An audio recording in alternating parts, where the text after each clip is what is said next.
all the rides in Disney World last.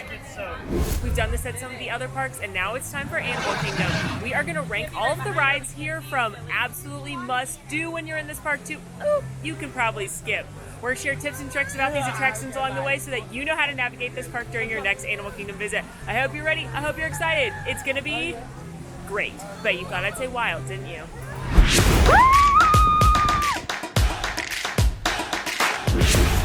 Starting us off at the bottom of the list, TRICERATOP spin. Now, before we get into it too much, I actually do like this attraction, and it's not just because I did my college program in Dino Land. This is a classic spinner attraction like Dumbo or the Magic Carpets of Aladdin, so yeah, it's not gonna hit most people's target audience. But if you've got little ones with you that are too small to ride Dinosaur or Expedition Everest, which are nearby, this is a great attraction for that. It usually doesn't have that long of a line. Kids love these style of attractions, so I think this attraction has a purpose, and I actually really enjoy it. In fact, I'd rather ride this than the next one on our list, but that may just be me. We'll find out. Let me know down in the comments. So TRICERATOP spin, for most people, I say it's definitely not something you need to prioritize. It's something that you can walk on by if you've got older kids or you're just adults here in this park. But if you've got little ones, they're gonna really enjoy this. However, for most people, I'm gonna put this on the 2 on the must-ride scale. Oh no, I chose poorly. The one in the back just rocks up and down. Oh well. Can we also take a moment of silence to celebrate one that could not be with us today on this ranking video? I hear you crying, kid. I'm crying too on the inside over the loss of Primeval Whirl, which closed and never reopened. Gone but not forgotten, forever in our hearts. Coming in not last is Kali River Rapids. Coming in at number 6, which may surprise some of you, Kali River Rapids. This is that circular barge attraction that sends you down a river that you could end up getting soaked. I'm talking like completely soaked, sopping wet, soaked to your shoes and your underpants wet. For some reason, most people wouldn't put this last, so I didn't put it last, because this is a guide for people that are planning their trips. It's last in my book. It's last in here. Like, of all the rides, not just this park, of all the rides in Disney World, last. And don't try telling me it's based on weight, because I've been on this alone with a family of 6 on the other side, and I've still been the one soaking wet. So you can't tell me it's about weight. I know I eat a lot of ice cream, but I think 6 people still got me beat. Here's the thing about Kali River Rapids. I'm trying to be objective. I will give it points because you get an amazing view of Everest up at the top, and I do think kids like it, and it is fun if you're with your family and you're kind of like, who's gonna get wet, who's gonna get wet, and then it's like your uncle and you're like, ha ha ha ha, you're wet now. It's not fun when it's you. Kali River Rapids is located in Asia. It has a 35-inch height requirement, which isn't very tall, which is good because kids like getting wet for some reason. Kids don't understand the pain of chafing, I guess. This attraction sends you through a magical forest with a somewhat heavy-handed anti-logging message, and then down an anticlimactic dip where you could end up pretty dry or literally soaking wet, and there's no telling which one you're gonna be because it's a circle, so it's always at random. On Molly's must-ride list, this would be 0 stars. There's no world I want to ride this attraction unless I have to, and I wouldn't recommend it for people that are like me that don't want to risk getting wet. If you've got little kids, if it's a really hot day, if there's not a long line, 1 star. For the average guest, I would say it's about a 2, a 2.5 on the priority list. In my opinion, there are much better attractions. Even taking out my water bias, there are much better and more iconic and memorable attractions in this park than this one. So if you don't mind getting wet, if you think that's fun and it doesn't have a long line, go for it, live your dreams. I wish you well. It does have lightning lane, however, you can usually catch it without too long of a line unless it's a really, really hot day. Then it will be pretty long because people want to use this to cool off, so then it'll be really hot, especially in the middle of the day. I'm really sorry if this is your favorite ride. I can't, and it's okay. We can have 2 different opinions. It was Michael Jackson's favorite ride, and there's a hidden Michael Jackson in the queue, which makes it a little cooler, maybe. I find it a little disturbing that there's a sign that says you must wear shoes. Does that mean people weren't wearing their shoes? As a friendly reminder for these ranking the rides videos, these are just the rides in the park, so the physical moving rides. No theater shows, no walking trails, no shows like It's Tough to Be a Bug, just the rides, since those are usually what have the long lines and you need to prioritize most when doing your busy day. Taking our first visit to the Valley of Moara for ride number 5, and that is NAVI River Journey. NAVI River Journey is a family boat ride in Pandora where you are going to visit the bioluminescent forest, and it concludes with one of the best, if not the best, animatronic Walt Disney World has ever built, the Shaman of Song. This attraction is very beautiful. It's got a lot of the Pandoran creatures. It's kind of the equivalent of going on the animal trails in Africa or Asia. This is the Pandora version of that, where you're going to see some of the animals such as the space horse, the space jaguar, the space frog, and of course, the Shaman of Song. The reason that this one doesn't rank higher on our list, one, there are a lot of great attractions in this park. It's certainly a small but mighty list. And two, it often has a very long line, and it's simply not worth that. It has a low capacity, and because of Genie Plus, this is a popular choice with the Lightning Lane, so you are going to end up waiting a very long time in standby if you don't go early in the morning during early theme park admission, or perhaps late in the afternoon or at night. For me, this attraction's worth about a 30-minute wait if you've never been on it before, if for no other reason than to be amazed by that Shaman of Song animatronic. I remember when this attraction was being teased, when this whole land was being teased, and there was a commercial with the Shaman of Song that was so realistic, everyone swore it was just a person in makeup. I'm going to give it a 3.5 on the must-do list. I think it's a must-do at least once. It's a great attraction if you've got little ones that are too short to ride Flight of Passage, or people that don't want to ride Flight of Passage. It's a great thing to do and still immerse you into the story here on Pandora, but it's certainly not worth waiting in a long line for. So I would still prioritize all the other attractions we're going to hit on this video over this one, but you should do it at least once. One thing I wanted to point out, we get this question a lot, if the water fountains and the refillable water things are working. They are. Coming in at number 4, it's fast, it's a blast, it's in the past, it's Dinosaur. I can already hear you yelling in the comments. Half of you are like, yes, Dinosaur's awesome, it should be higher. And the other half is like, no, Dinosaur's terrible, it should be lower. But no, I think Dinosaur sits beautifully right at number 4 on a list of things that you need to do when you are visiting Animal Kingdom for the first time. Truth be told, if this were Molly's personal list, Dinosaur would be number 3, but this is a list for people when they're planning their DAC day and what they should prioritize. Dinosaur is an attraction that puts you in a time river and sends you back to the age of the dinosaur. It has a 40-inch height requirement, which is lower than some of the other thrill rides here, but honestly, I think it's the most thrilling. It's dark, it's loud, there's giant dinosaur animatronics chasing your car, all so that you can save this guy, the Iguanodon, and help out your pal and my Dr. Grant Seeker.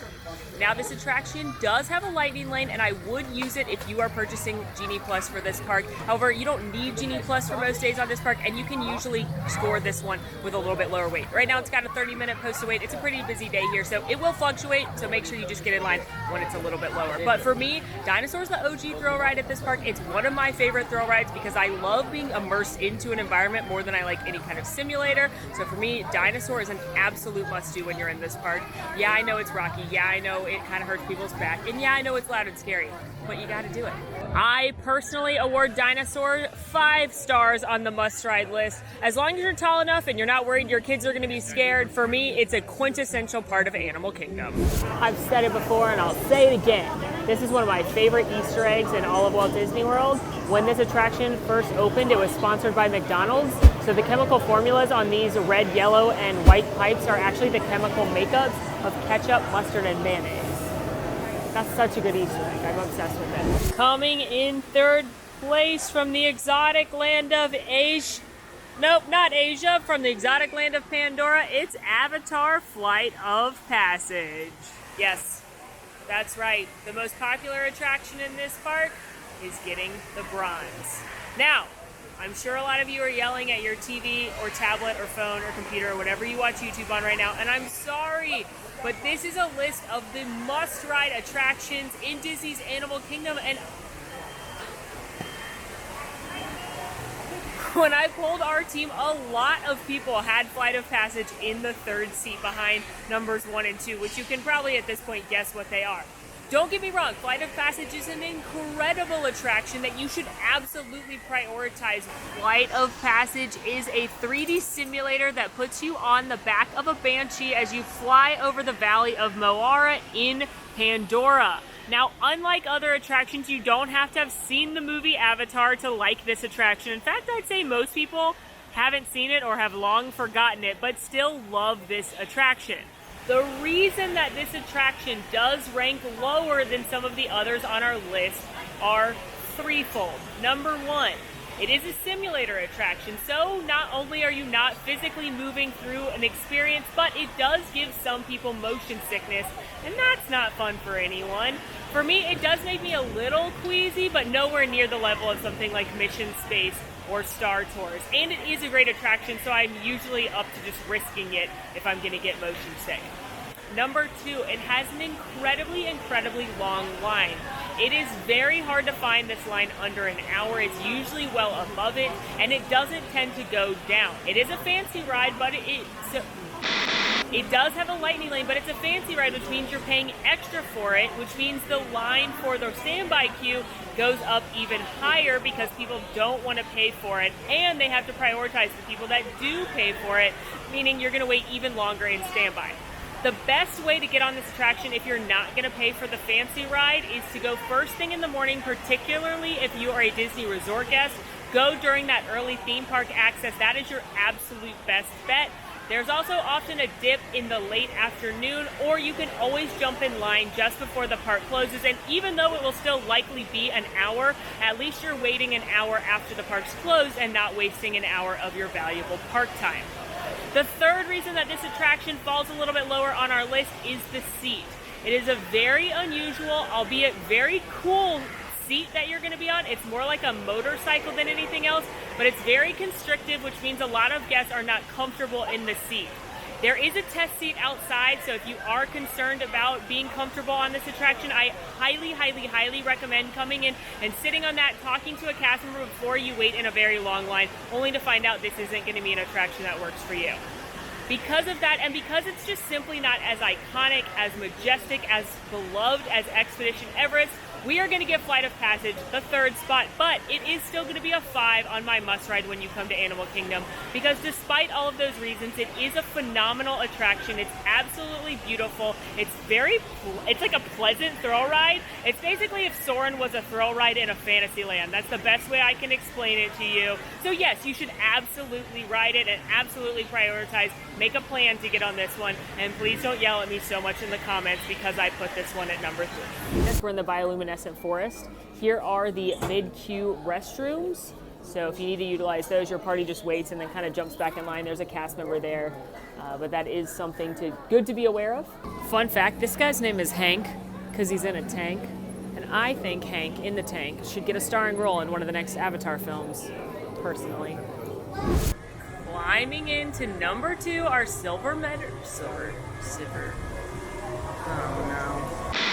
Climbing into number 2, our silver medal winner, Expedition Everest Legend of the Forbidden Mountain TM. Now, I know some of you are shocked that this outranked Flight of Passage, but let me just give you a few reasons why. 1, it's one of the tallest attractions in Walt Disney World. 2, it's one of the most expensive attractions in Walt Disney World. 3, could you be quiet? I am trying to explain that they just went down an 80-foot drop, which in my opinion is far more thrilling than any moment in Flight of Passage.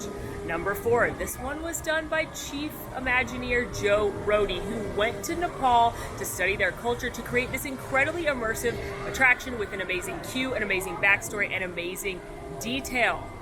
Expedition Everest is one of those attractions that no matter how many times you ride it, you can ride it again and again and again, and it is going to be fun. You are going to scream, you are going to laugh if you're me, and you are just going to have an incredible time. The reason that this one ranked higher, 1, when I polled our team, almost everybody ranked Expedition Everest higher than Flight of Passage because a lot of people just simply prefer a coaster and a moving vehicle to a simulator attraction, no matter how great that simulator is. And number 2, this is definitely a flagship attraction when it comes to this park. This one to me screams Animal Kingdom. It was one of the first big additions to Animal Kingdom, literally and figuratively, and it really made this park a place where people want to go. They agree.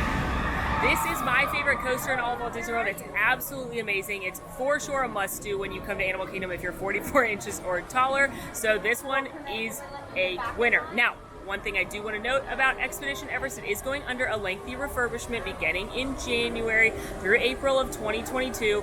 No, it's not to fix the Yeti. They would literally have to take apart the entire attraction to make the Yeti's arm move again, and Joe Rohde said they're not going to do that. But it is going under a routine maintenance, so if you are planning to come during those times and this is a must-do for you, just be aware that this attraction will be closed. Expedition Everest does have a lightning lane. However, it is a fancy ride, meaning you'll have to pay extra for it, usually around $7. For the most part, you don't need to pay for this attraction. It can have a very short line, especially in the mornings and the evenings. It also has single rider, so you may be able to skip the line that way as well. I mean, no questions asked. This is a hard 5 for me. One of the best attractions in all Walt Disney World. Certainly a must-do when you come to Animal Kingdom. We're about to see the scariest creature inside of the museum. No, it's not the Yeti, it's the deer. I feel like it is looking into my soul, and I don't care for it. And coming in at number 1, the absolute must-ride attraction when you visit Disney's Animal Kingdom, Kilimanjaro Safaris. This is what Animal Kingdom's all about, baby. This is the flagship attraction here at this park, and that's why it gets the gold medal. This is a family attraction, so anybody can enjoy it, and it's a 20-plus minute adventure in a truck out on the Harambe Wildlife Reserve. This is that attraction where you're gonna see real-life lions, giraffes, elephants, zebras, wildebeest, hyenas. If you're like me and love hyenas, that's one of the highlights.